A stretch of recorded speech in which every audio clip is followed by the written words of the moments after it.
Hello everyone! So again, this is Miss Hey Caranza, your licensed real estate broker based in Cavite. Ay, medyo malakas ang ating sounds. Hello everyone! So ayun po, right now, I'm here in Estancia Enclave just to make a short vlog for my client na nasa ibang bansa, which is si Ma'am Rose. Hi Ma'am Rose! I'm here na sa ating Estancia Enclave. So right now po kasi, I'm going to check her unit kasi number one po, nasa USA siya ngayon, kapapanganak lang ni Ma'am. And ayun Ma'am Rose, congratulations po, sobrang cute ng baby po ninyo. Ayun po, and supposedly, ay, may tumatawag, wait lang. Wait, ayan, sorry. Ayun po, so, dapat po supposedly, ang kasama namin sana ngayon for the unit visit is yung kanyang kamag-anak. Kaso nga lang, nasa province. Ayun, so katatapos lang din ng bagyo, as you can see. Actually, hindi naman ganun kalakas talaga yung tama ng bagyo dito sa Cavite. Puro hangin lang. And sa mga nagtatanong kung, by the way, kung binabaha dito, hindi po binabaha ang Estancia Enclaves. Ayun, so 101% no flooding dito. Ayun, so, before further ado, again, if you are new to my channel, please do me a big favor po. Please subscribe and hit the bell button found at the lower right of this video screen. Ayun po, so, pakita mo nga itong yung yan. So, ayan po yung isa nating bagong phase, which is, ito yung phase 1. Ayan. So, as you can see, ito yung model house.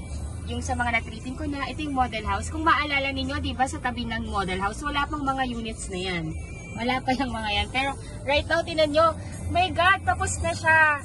Ganun kabilis ang construction namin dito sa Estancia Enclave. So, ayan, pakita mo nga itong kabila.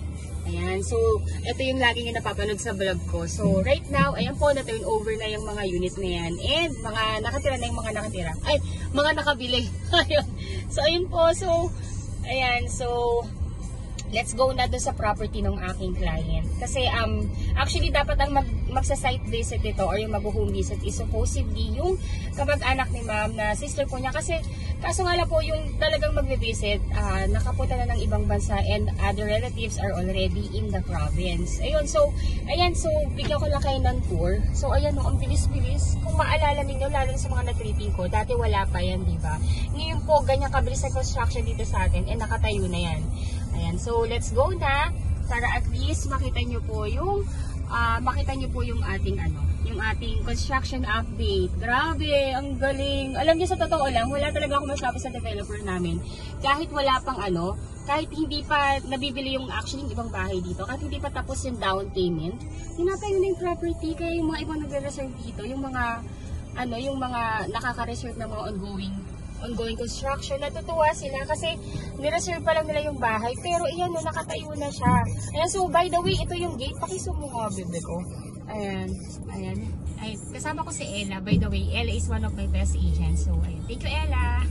Ayan, so, yan po yung, kumbaga, yung gate ng ating phase. Ayan, so, ganyan siya kaganda. So, wait lang, magpa-park lang tayo kasi hindi pa ako makakapasok dyan. Hindi pa makakapasok yung sasakyan natin kasi right now po is ongoing nga yung construction.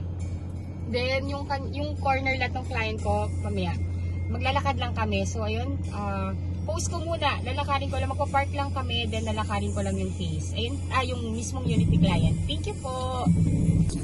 Hello, I'm back! So, ayun, actually, di kami nakapasok na sa gate talaga kanina yung tinuturo ko kasi ito na pala yung entrance, which is yung new phase. Ayun.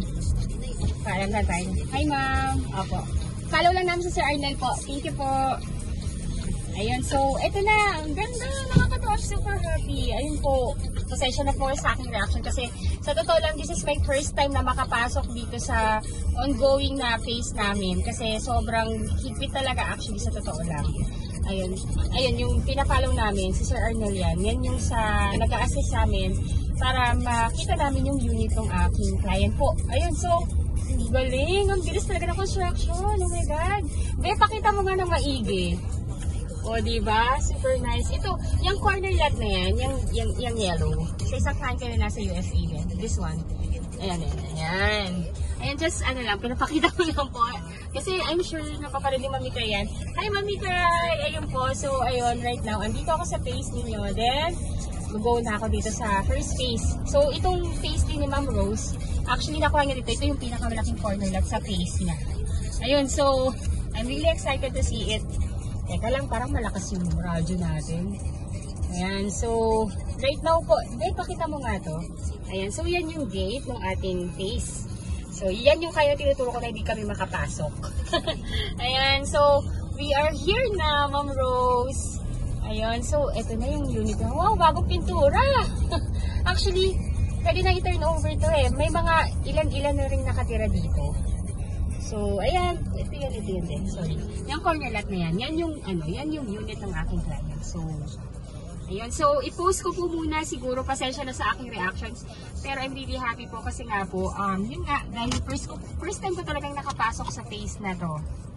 And, ayun. Sige, i-post ko po muna, bababa muna kami ni Ella para i-video yung bahay. Thank you! Hi Ma'am Rose! Ayun po, I'm here na. So, this is your unit. Grabe, ang laki ng lato. This is my first time na makarating sa phase nyo actually. Actually, nakapunta naman ako. Pero ito sa block nyo po, Ma'am Rose. As in, ngayon pa lang. So, again, ayun lang yung gate. Ayan siya, medyo katirikan ng araw ngayon. Ayan, pero yan po. So, diretso lang yan. Then, ito na ang bahay ng aking client po. Ayun. So, super happy lang po kasi nagkaroon kami ng access dito. And, ito, I just did this vlog para po, at least kahit nasa ibang bansa si Ma'am Rose, mapapanood niya yung bahay niya. Ayan. So, ang laki-laki talaga ng lot.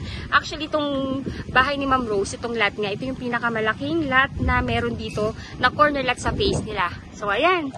Pakita ko lang po. Ipapresent ko lang na mas maayos. Ma'am Rose, bawal pa ako pumasok sa unit ninyo. So, hanggang dito lang talaga ako sa labas. Pero at least, you would have the idea na kung gano'n nakaganda. And tapos na talaga yung unit niyo po. Ayan. Ang ganda ng lot. Ang laki. Ay po. So, ayan.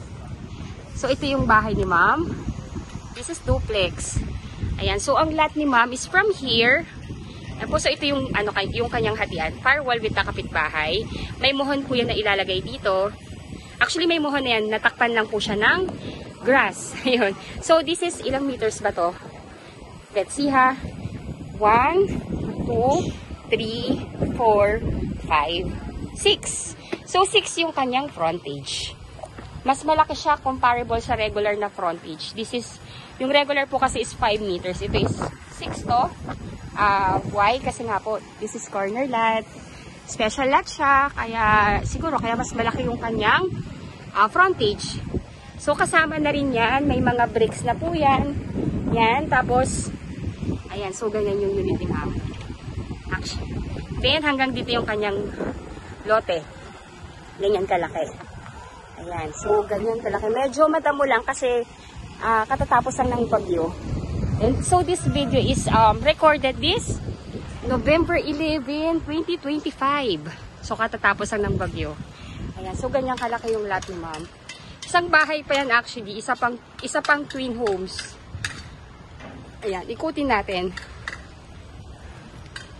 Ayan. So, hanggang dito yan. Yung lote ni Ma'am. Ganyan siya kabig. Sayang nga, hindi nakita ng sister ni Ma'am. Pero anyway, at least, ito naman yung purpose ko. Kaya binidyo ko na. Para at least, mas maging happy si Ma'am and mas ma-inspire dito sa kanyang bagong house dito sa atin sa Pinas. Isang bahay pa yan, no? Ang laki. Kahit magtayo pa ng isang house dito si Ma'am, okay lang. May parking pa rin. Ayan, so, ayan. Let's go. Pwede magtanim ng puno, no? Ang laki. So, iting hatian with the kapitbahay na corner lot din. So, ayan siya.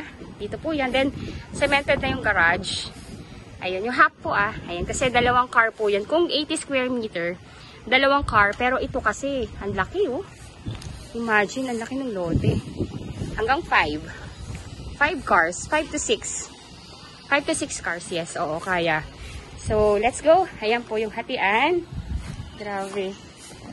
Ang ganda, nakakatawa po. Ang laki ng lote. Yun, kasi ako po talaga, lot talaga din yung tinitingnan ko.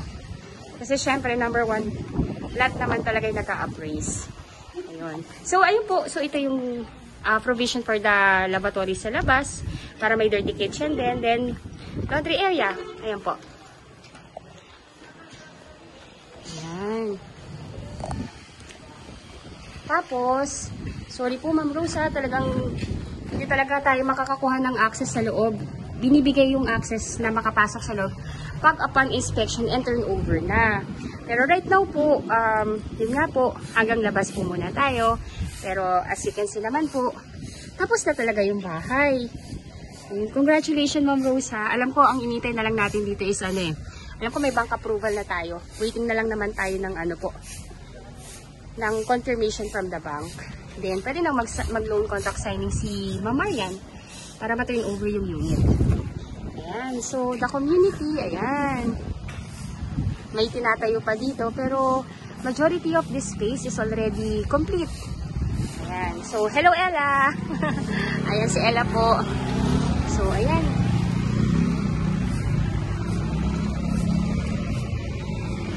So, bigyan ko kayo ng view ng ating place. Mayroon na daw pong 5 homeowners ngayon dito. So, ayan. Ayun po, Ma'am Rose. Ayun po sa mga ibang client ko po na naiibigan na rin sa Estancia Enclaves. Please let me know.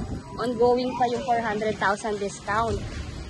Kaya, grab the chance. Kasi po, I'm sure po, karamihan po sa inyo, karamihan po sa inyo dyan, na mga kababayan natin na wala dito sa Pilipinas. I'm sure nagsha-shop na kayo ng, ano po, or nag-check na kayo ng ano, ng mga property na pwede nyo bilhin dito for your family home or investment. Kung napansin nyo po, yung ibang property dito sa amin sa Cavite, pag mga duplex or mga ano po, mga single attached is appraising na siya ng 5 million. Ito po, 3.6 million pa lang ha. This is duplex. By the way po ha, hindi, yung corner lot po hindi po 3.6. Ang 3.6 po is yung inner lot. Kasi ito kay ma'am is 4.7 po ito kung hindi ako nagkakamali. Ayun po, so sa inner lot natin, kung inner lot po yung magugustuhan ninyo, this is only 3.6 million. Complete finish with tiles. Ayun po, kagandahan dito kasi prime location. Napakaganda ng location. Paglabas mo, meron ng Jollibee, may Chowking, may Talipapa, may ospital. Kaya halos talagang sulit na sulit. 3.6 million lang to. Kung yung iba nga pong subdivision or yung ibang pabahay dito sa amin sa Cavite, yung 3.6 townhouse lang yun na there ha. Ito hindi. Duplex na to. Complete finish with us at may malaki ka pang lote. Kasi parang ngayon no, kung maalala ninyo, yung nag-lockdown tayo, nung nag-pandemic, yung halos di tayo makalabas lahat, parang alam mo yun, yung open space naging mahalaga kasi number 1 for ventilation and of course, syempre po parang hindi na rin naman siya luxury kung mangangarap ka ng extra lot or ng duplex or ng corner lot kasi necessity na siya eh. Kailangan natin ng maayos na ventilation kasi ngayon po yung heat index natin hindi na bumababa ng 36. Ay hindi ko man sinasabi sana laging may bagyo.